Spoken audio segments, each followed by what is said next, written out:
Hello students, now today we are going to start your chapter number 4th variable equations in two variable. Okay, आज हम बात करने वाले हैं इसके इंट्रोडक्शन के बारे में और क्वेश्चन नंबर फर्स्ट के बारे में. ठीक है, अब देखिए linear equation in two variables, दो वेरिएबल्स में लीनियर इक्वेशन की हम बात करेंगे. ठीक है, as we have already discussed about the polynomial.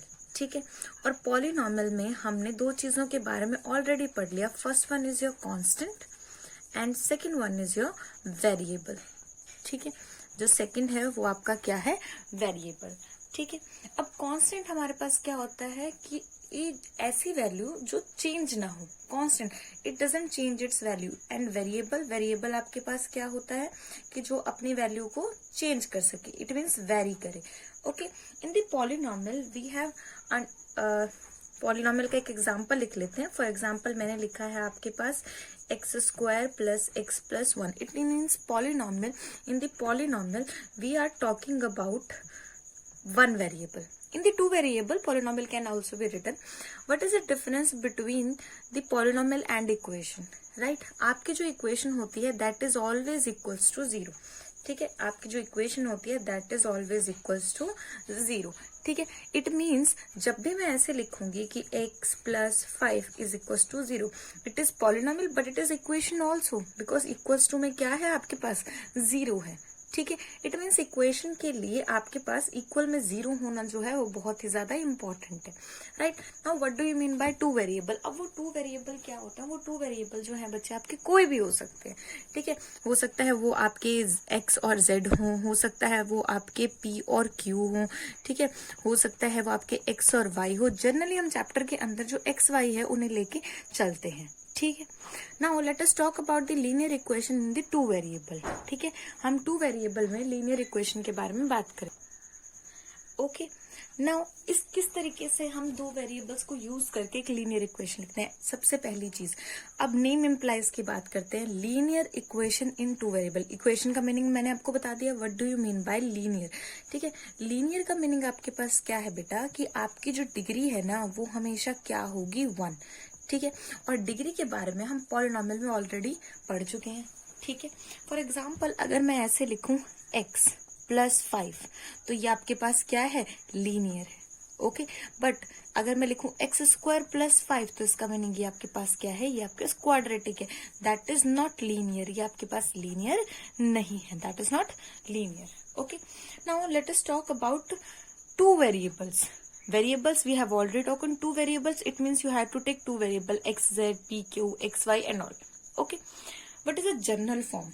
Journal form आपके पास क्या है, journal form. journal form है आपके पास ax plus by plus c is equals to 0. ax plus by plus c is equals to 0. Right? It means आपके पास x के आगे कोई coefficient होगा, y के आगे कोई कोफिशिएंट होगा, c आपका कांस्टेंट होगा. Right, a b c are real numbers. ये क्या होंगे आपके रियल नंबर्स. x और y देखिए आपके variables. x and y are variables. ठीक है, तो ये आपकी क्या है, ये आपकी जर्नल फॉर्म है. इस फॉर्म को आपको ध्यान रखना है. देखिए इनकी डिग्री 1 है. That is why we are calling it as a linear. ठीक है, इसलिए हम इसे क्या कह रहे हैं कि ये हमारे पास क्या है, लीनियर है.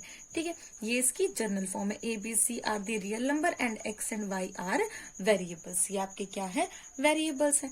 आफ्टर दैट एक बहुत इंपॉर्टेंट चीज क्या हमारे पास, A and B together can not be 0.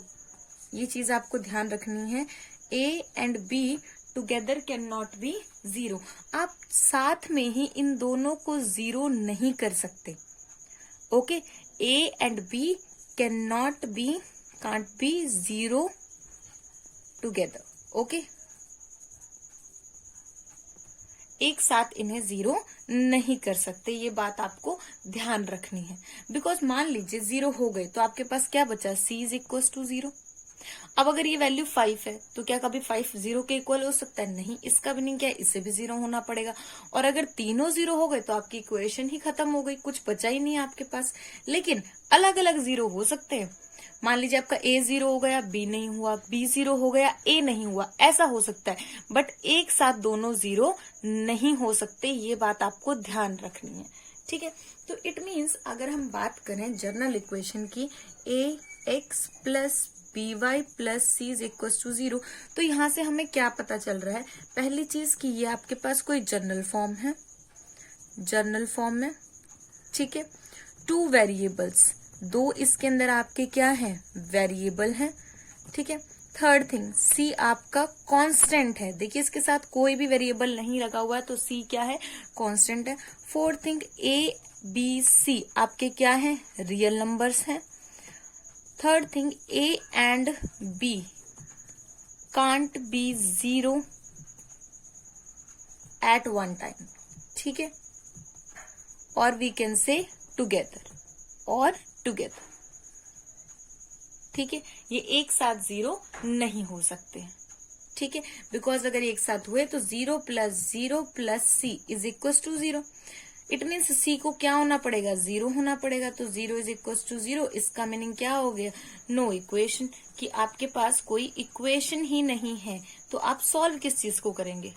ठीक है, सो इस तरीके से जो लीनियर इक्वेशन इन 2 वेरिएबल है, ये प्रॉपर उसका इंट्रोडक्शन है। ठीक है, जस्ट बेसिक क्या है इसके अंदर? इसकी जर्नल टर्म। ठीक है, अदरवाइज आपको constant, variable, degree, linear term already हम पॉलिनोमियल में डिस्कस कर चुके हैं। ठीक है, after that talking about your first question, the cost of a notebook is twice the cost of a pen.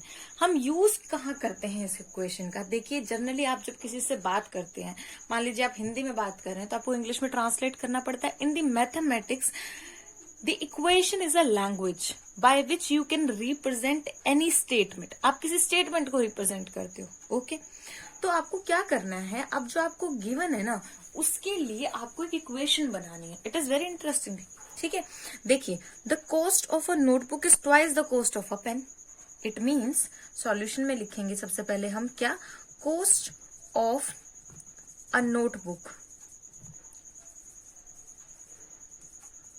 Is equal to 2 multiply twice, twice का meaning multiply the cost of a pen, cost of a pen.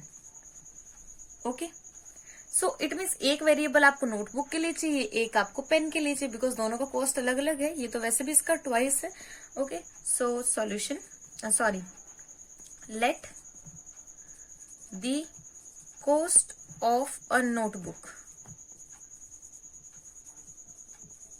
B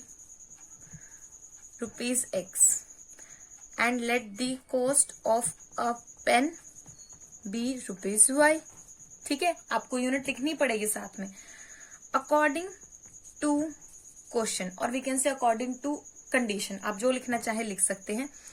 cost of a pen is equal to twice cost of this, sorry, notebook is equal to this, write it as a first equation. Put values of variable, नहीं put values नहीं, आप यहाँ पे लिखिए, cut this line. ठीक है, आप यहाँ पे लिखिए replace equation first by variables. Okay, it means x is equals to 2y, और अब आप इसे शिफ्ट करेंगे तो x minus 2y is equals to 0। a की वैल्यू 1 है, b की -2 है, और c यहाँ पे है नहीं, तो c की वैल्यू क्या है? 0 है। ठीक है, तो इस तरीके से आपको क्वेश्चन नंबर फर्स्ट करना था, यहीं तक की इक्वेशन बनानी है, यही आपका आंसर है। Okay, this one is very very easy. In the next video we will talk about question number 2 of exercise 4.2। Thank you so much.